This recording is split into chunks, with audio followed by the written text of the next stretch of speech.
This is Story Recapped. Today I'm going to explain a drama and sci-fi show called Electric Dreams Autofac. Spoilers ahead, watch out and take care. While driving, Emily Zabriskie listens to the news reporting the increased tension between the US and Russia due to Russian missile tests, which the country's government insists weren't violating the nuclear agreement. Emily soon nears the Autofac facility, but her radio signal gets cut off. She spots something speeding across the sky, so she stops and watches the missile descend into the city that she just left. The shockwave soon reaches her, and Emily wakes up in a barn. By morning, Emily and her team drive a truck across the barren city. After the missiles triggered a war, society was decimated, leaving only the automated factories that kept working to provide goods for consumers that no longer exist. Her group searches the perimeter until they find a drone that's delivering a box of supplies to a sorting facility. Emily shoots it with a spear gun but fails to destroy it. Instead, the drone spots them, so Conrad loads the spear gun while Perrin warns them that the drone is about to escape. Emily then shoots the drone again and finally takes it down. With it down, Emily dismantles the drone to collect its control system, thus disabling it completely. At their hideout, Emily uses the drone system to connect to Autofac. She spots Perrin reading a magazine, so she snatches it away and hides it in her stash. Conrad questions what's so important about it, but Emily just says that it's her only copy. As she hides it, Emily recalls when she scavenged books for their library. When she hurried to leave, she found the magazine on the floor. Emily snaps back to the present as Conrad calls her back to the computer. She sees that they've managed to access an old client help desk, so they plot out a complex complaint to get the attention of the artificial intelligence that's running the factory. Perrin suggests saying that their merchandise pizzled, defending that the fake word would confuse the AI. With no other options, Emily sends the message and immediately receives a reply, telling them that a representative will arrive in 24 hours to assess the merchandise. They later share this message with their community, who are dumbfounded as they thought no human was working at the factory anymore. Emily suggests that Autofac might send them a machine designed to interact with clients, but this makes them laugh. Perrin asserts that they will try to reason with it to convince Autofac to shut down as it's no longer needed. However, some survivors fear that the AI might send killer drones instead. Conrad doubts that the AI would assassinate them for filing a service request, but Lewis notes that they can't be sure. Still, Conrad insists on trying since the factory produces pollution and kills what little land they attempted to salvage. He points out that they've been waiting for 20 years for the factory to die out, but it hasn't. Therefore, it'll keep eating their resources, polluting their air, and poisoning their water for a society that has long gone. He insists that they might be humanity's last chance, so they must get it right this time. After the meeting, Emily catches up to Conrad, expressing her suspicion that Autofac might actually kill them. Conrad thinks this is ridiculous, but she stresses that they might need to consider Plan B. In hushed voices, Conrad reminds her that if they do so, there'll be no going back, but Emily is sure that she can do it. Suddenly, Avi calls Emily, asking her for help with his water heater. Later, Emily tests Avi's shower and notes that it's fine. Avi walks in and tells her that she should tell Conrad about the relationship. Dodging the question, she invites him into the shower, but Avi insists that he just wants to talk. Still, Emily pulls him in, and they get intimate. Afterward, the couple cuddles in bed, but Avi still asks Emily to tell Conrad about them. Emily asks if he's jealous, so Avi admits that he's intimidated by her and Conrad's history and duties. She assures him that his work as a librarian is also important, as the books he collected will rebuild the world after the factory is gone. He asks if she thinks their plan will work, so she tells him that if it doesn't, they can shut the factory down themselves.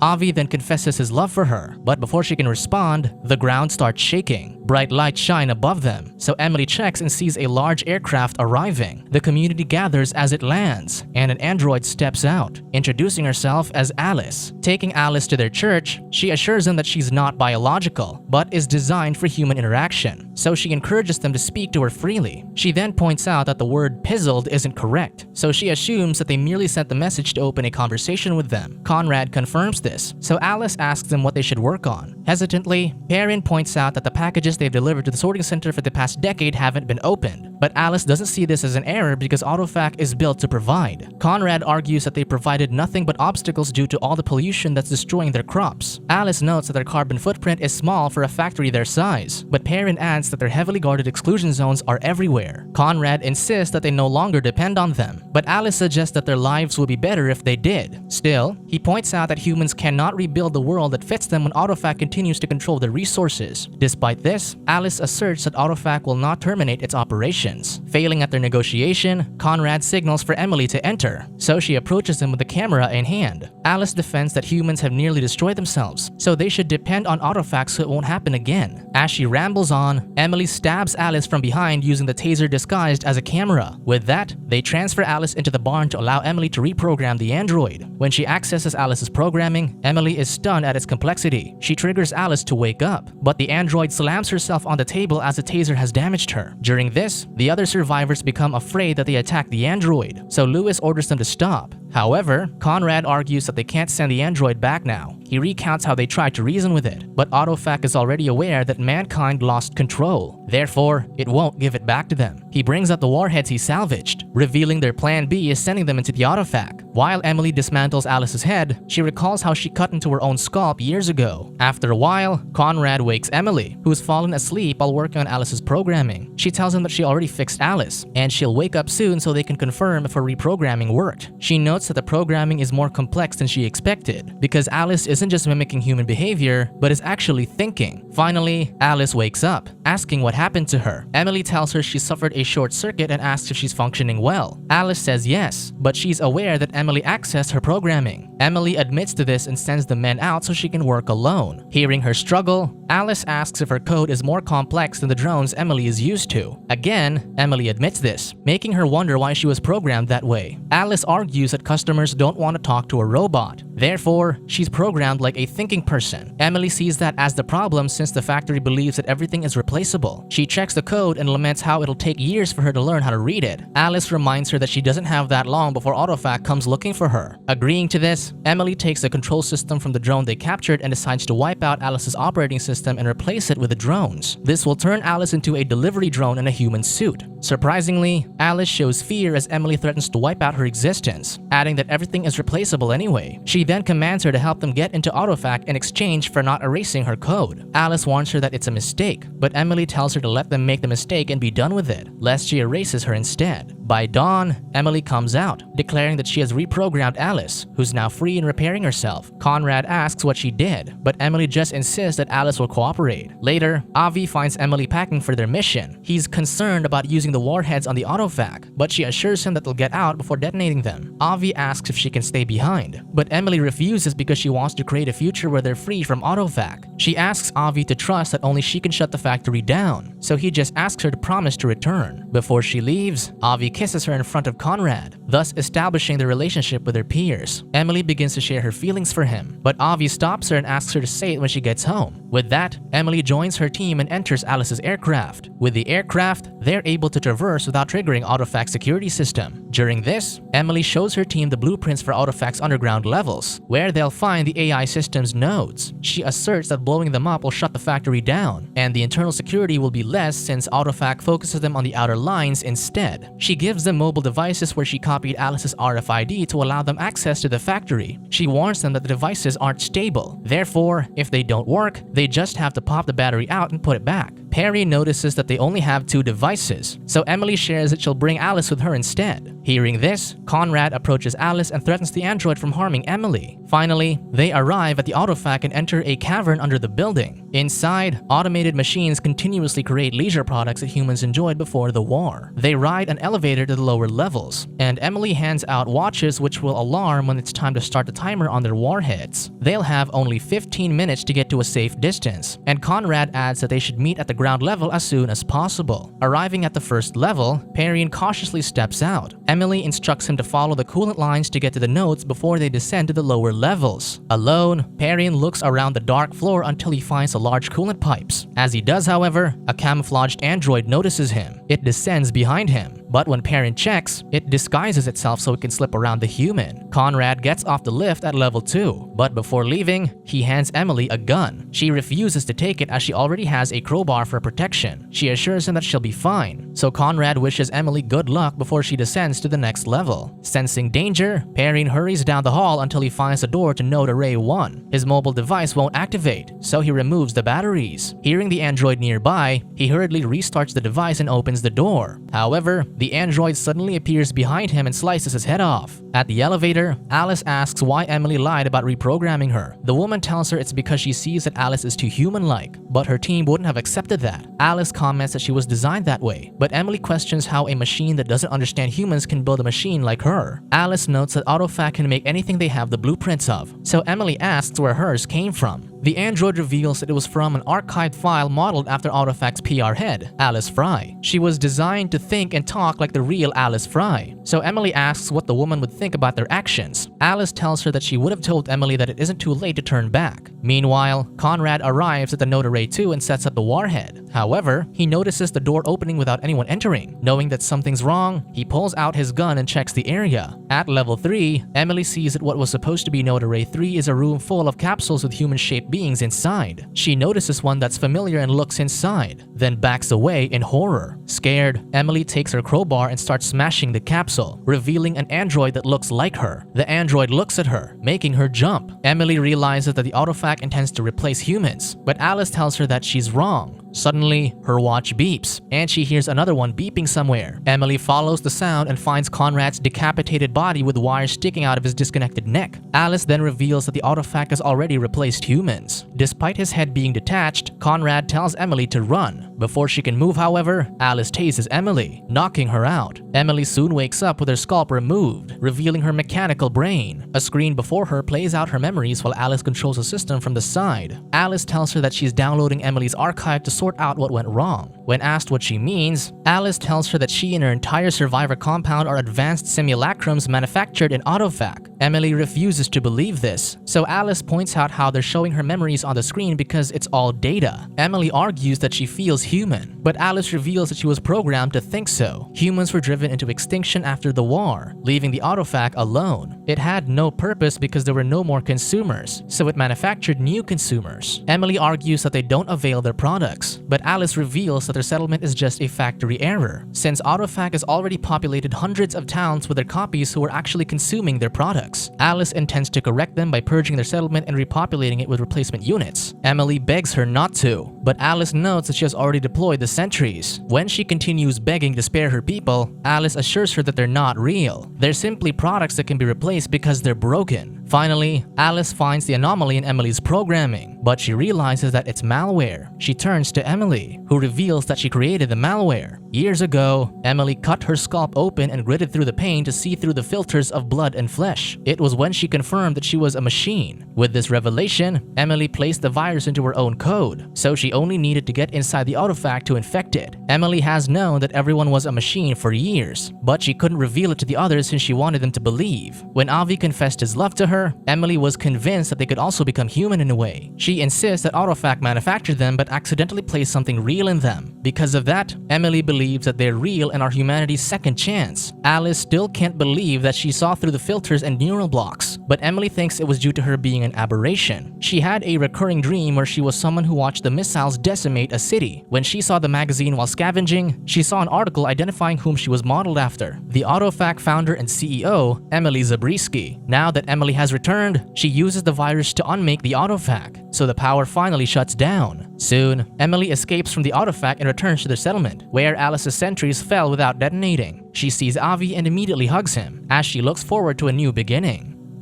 Subscribe to watch more videos like this. Turn on notifications.